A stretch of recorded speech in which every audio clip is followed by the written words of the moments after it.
Hi, kiddos. Today I'm going to read Home of the Brave. Once again, pages 182 to 209, and tomorrow I'll finish the book. Let's go ahead and get started. No more. I stopped working at Lou's. Canmore keeps going to the farm, but he doesn't say anything to me about it. When he comes home with hay and mud stuck to the bottom of his running shoes, I leave the room. Lou calls for me on my aunt's telephone to see if I will change my mind. But I won't talk to her. She tells my aunt I'm a hard worker. She says she and Goal miss my smile. One morning, Mr. Franklin says, "Hey, cowboy," and I almost start to cry. I say, "Please don't call me that anymore. I am just Keck now." But I don't tell him why. Hannah says I am cutting off my nose to spite my face. I don't know what this means, so she explains. It means you're being a stupid moron boy. She looks a little sad when she says this, so I don't get mad at her. Why don't you at least keep going for a while? She asks. It could be months before she leaves. Because at the end, I know, Lou and Goal and the farm will be gone forever. I say, can't you understand that feeling? Or this feeling? Hannah chews on her lip. Yeah, I guess I can, she says at last. I wonder if maybe she is thinking about her mother, who is not a foster, but I don't ask.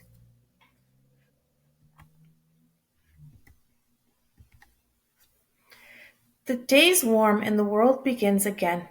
I think of Gold nosing the ground, grateful to find tender grass appearing at her feet.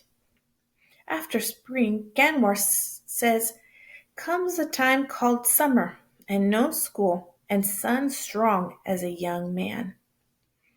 He says Lou may not leave until summer ends, but I close my ears to his words. The last day of school, Miss Hernandez and Mr. Franklin put our desk into a circle. Miss Hernandez stands in the middle. Here comes a speech, she says. We all groan. The noise is the same in all languages. She laughs. I promise it'll be a very short speech. I just want you to know that I'm very proud of all of you. You have learned much and come far this year. She makes a funny sound with her throat, but I don't think she has a cold. Like so many immigrants before you, I know you'll help make this country a better, stronger place. She wipes her eyes.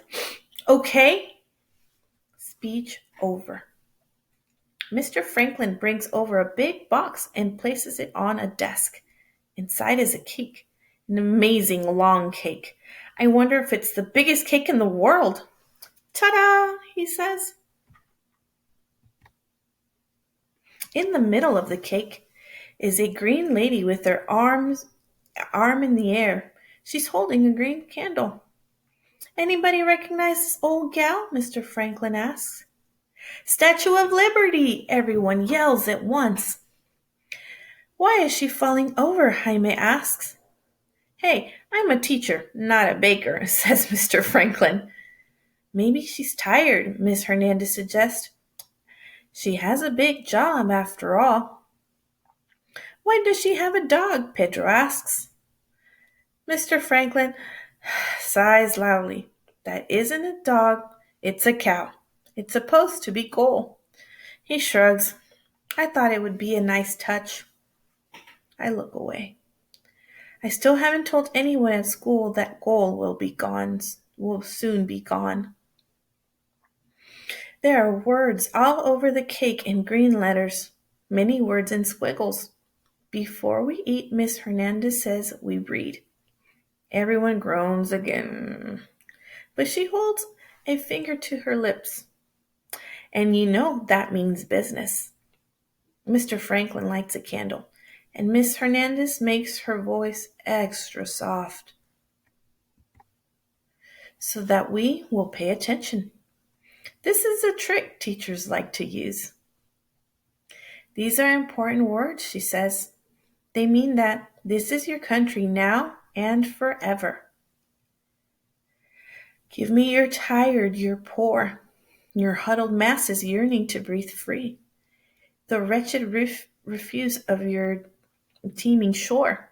Send those, the homeless tempest toast to me. I lift my lamp beside the golden door. The candle glows in the green lady's hand, and I don't understand all the words, but somehow I know they're strong and fine. I wonder if someday it will feel like they are meant for me too. And then we eat the cake, all of it, except gold. Summer. I would not be truthful if I said that winter is my favorite time. Winter is wet and heavy work. True, I learned to make snowballs, like perfect moons, and catch a snowflake on my tongue. But I grew weary of looking for missing gloves.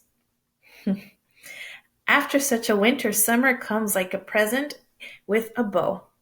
Summer is ice cream and skateboards and sweet grass under your free toes. And just as Dave promised, the not dead trees have been teasing me. Their leaves stop hiding, and over my head they weave a cool roof of green. Ganwar says the farm will have its new owner at the end of summer. Lou can't stay till fall. And then Lou can't stay till fall, and then they will tear down the buildings. Lou is sad, he says. She misses me. I say he can tell Lou and Cole that I miss them, but I will not be coming back. Hannah tries to take my mind off the farm. She knows all the secret summer things. We take the bus to a swimming hole shaped like a giant brick. It's filled with blue water and laughing children. First hot sun is on your skin, then you jump in. For a while you are a fish in a warm pretending lake. She takes me to the library too, like the one at school, only with enough books for the whole world to read. They give me a card with my name on it. And let me look at book after book. The library workers don't even know me. And yet they promise I can take books home. To be trusted with such precious gifts is a great honor. My father would have sung me a song of pride to see his son so trusted. Hannah helps me find books with pictures of Africa. They don't seem real, these flat colors smooth on my fingers. They make me happy, but also sad. I see a picture of a woman, tall with strong arms and sunny eyes. For a moment, a crazy moment, I think it might be my mother. She's like her, I say to Hannah. But not. She's very beautiful, Hannah says. I'm starting to not remember, I whisper. Sometimes I can't see her face in my mind. Only when I'm asleep now is she real. I know, Hannah says. It's the same for me too. The words steal her smile away, like clouds over sun. On the library table is paper and little pieces in a box. A cup filled with short yellow pencils. Give a pencil to Hannah. You can still write a letter to her, I say. I wait. She doesn't speak. I say, you can, but I cannot. Hannah lets air out slowly from her mouth. She looks at me with her leave me alone face, but she takes the pencil. It's a very small paper, I say. It can be a very short letter. She chews on the pencil. She twirls her hair around with her fingers. She makes another face at me. But when she starts to write, she can't stop. She fills the paper after paper with words. At last she's done. There, she says, "Happy?" I smile. Yes. Now we'll go mail it. Fine. She makes another sighing noise. Then I'll whip your butt at basketball. I don't mind that so much. She's mad, but it's a good kind of mad. Besides, she always beats me at basketball. More bad news. One hot day, Dave comes by to see how we are doing. Hannah and I are in the parking lot. She's teaching me how to skateboard. I have many hard places on my knees and elbows, and a hat like a round ball on my head. This is good because I fall down every time. I try to stand on the skateboard. Hannah is trying not to laugh. I'm trying not to fall. Looking good, buddy, Dave says. But he's just being kind. Why don't you take a break for a minute? I've got some things to talk over with you. I talked to Lou yesterday. We sit on the bench in front of the apartment. Hannah comes too. So, you know about the farm, I say. I take off my round extra head and give it to Hannah. I'm sorry, Dave says. I know you liked working there. I'll try to find you another place to help out. Another place won't have goal, I say. Listen, buddy, Dave says. I'm afraid I've got some more news. I heard from Diane. They tracked down the people who made it to the 2 refugee camps we told you about. Something grabs my throat and tries to steal the air away. None of them was your mom, Keck. I look away. Nearby a crow flaps his great black wings to chase away a sparrow. Hannah pats my back. There's still hope though, right? She asks. Dave clears his throat.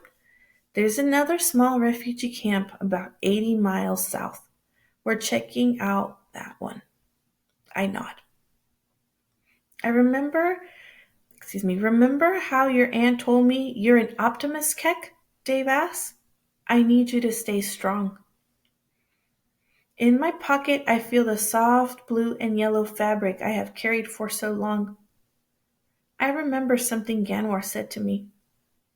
Thank you for helping, Dave, I say, but what I'm thinking is that a man knows when he's defeated. Sleep story. I'm in our tent at the camp, and all around me children and women sleep. We are too crowded to lie down. We sleep on each other, legs and arms twined. There is moaning and snoring and muttering and drooling. But it's a kind of uneasy peace. I'm not so hungry tonight. Grain came in bags from the helping people today. Mosquitoes buzz at the tent flaps, louder and louder still. And then I know it is a drone of a flying bat. Gunfire is almost gentle at first. Pop, pop, pop. And then it gets closer. And the world goes crazy with fear. Children scream, mothers sob, men threaten a fire is burning somewhere close. My mother takes my hand, firm, sure. Come, my child, she says, as if we are going to walk to look at the moon. We run from the tent, pretending a safe place lies just a few steps away. My mother falls, her dress caught on a bush, and then the gunfire comes harder, flying toward us like hot little stars. Run, Keck, my mother screams. Run now. I kneel beside her. I can't leave you, I say. Or I think I say, for my voice is swallowed by the roaring night. My legs hurt. I can't run. You hide in the trees. You can get help for me when it's safe. Go now. I start to run, and I don't know that I'm clutching her dress and the tiny piece rips free, and I run, and the trees are waiting, and the men come with their knives and their guns and their mysterious hate. I wait with other children. I hold a little child and cover her mouth when she tries to cry. Dawn comes, silence comes. Blood and death are everywhere, and my mother is gone. Confession. I wake to no blood, no bodies, no mama. I'm on the sofa and Ganwar sits on the floor next to me. You were moaning, he says. It must have been a bad one. I wipe my wet cheeks. Very bad. I was in the camp, and the men with guns came. Ganwar nods. He clicks on a light, and the shadows take form. I still have that one sometimes. Not like this one, I shiver. How can you be sure? He asked. You can't visit my head.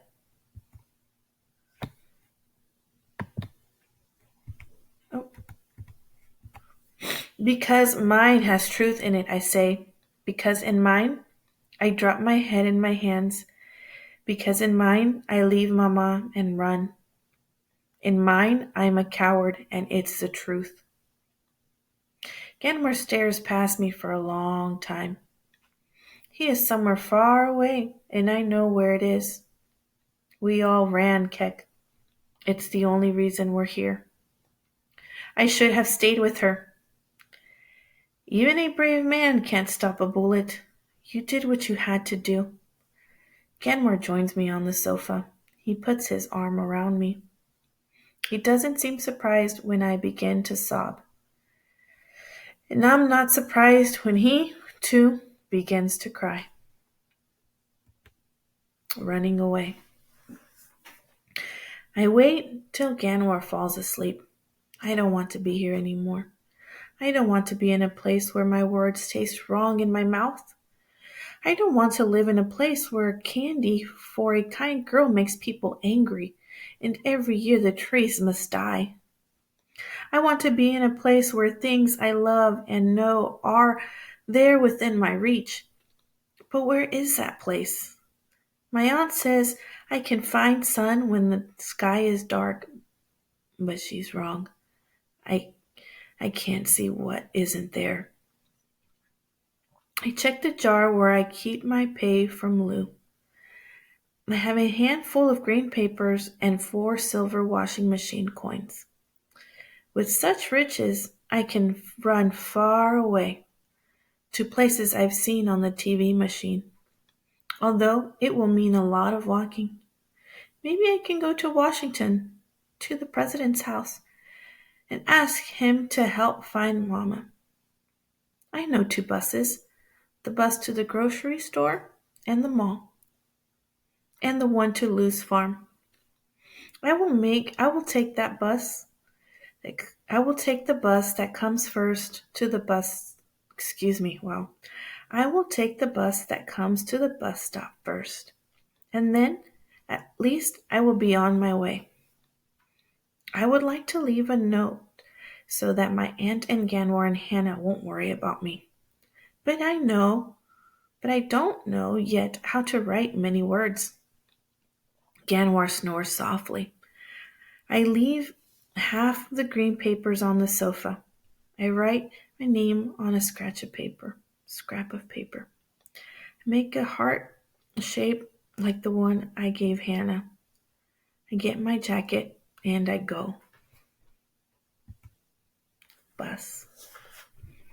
The evening air is cool and damp. I take the first bus that comes, the route that goes past Lou's. I put my coins in the hungry metal mouth beside the driver. The bus jerks and I grab a pole.